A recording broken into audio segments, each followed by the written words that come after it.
السلام علیکم دوستو، امید کرتا ہوں سب دوست خیر خیریت سے ہوں گے۔ تو اپنی ویڈیو شروع کرنے سے پہلے سب دوستوں سے گزارش ہے کہ میرے چینل کو لائک کریں، سبسکرائب کریں اور بیل آئیکن پر کلک کر دیں تاکہ آنے والی ہر ویڈیو آپ لوگوں کو مل سکے۔ تو آئیے چلتے ہیں آج کے اپنے ٹاپک کی طرف۔ رسول اللہ صلی اللہ علیہ وآلہ وسلم نزول قرآن کے وقت بہت سختی محسوس فرمایا کرتے تھے۔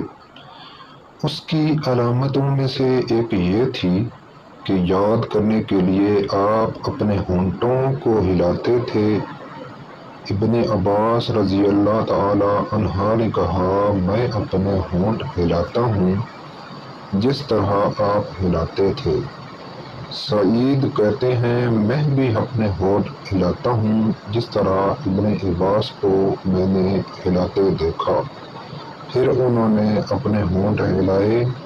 ابن عباس رضی اللہ تعالی عنہ نے کہا، پھر یہ آیت اتری کہ اے محمد، قرآن کو جلد جلد یاد کرنے کے لیے اپنی زبان نہ ہلاؤ، اس کا جمع کر دینا اور پڑھا دینا ہمارا ذمہ ہے۔ حضرت ابن عباس رضی اللہ تعالی عنہما کہتے ہیں، یعنی قرآن آپ کے دل میں جما دینا اور پڑھا دینا ہمارے ذمہ ہے۔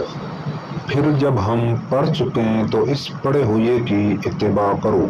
ابن عباس فرماتے ہیں، اس کا مطلب یہ ہے کہ آپ اس کو خاموشی کے ساتھ سنتے رہو، اس کے بعد مطلب سمجھا دینا ہمارے ذمہ ہے۔ پھر یقیناً یہ ہماری ذمہ داری ہے کہ آپ اس کو پڑھو، یعنی کہ اس کو محفوظ کر سکو۔ چنانچہ اس کے بعد جب آپ کے پاس حضرت جبرائیل علیہ السلام وحی لے کر آتے تو آپ صلی اللہ علیہ وآلہ وسلم توجہ سے سنتے۔ جب وہ چلے جاتے تو رسول اللہ صلی اللہ علیہ وآلہ وسلم اس یعنی کہ وحی کو اسی طرح پڑھتے جس طرح حضرت جبرائیل علیہ السلام نے اسے پڑھا تھا۔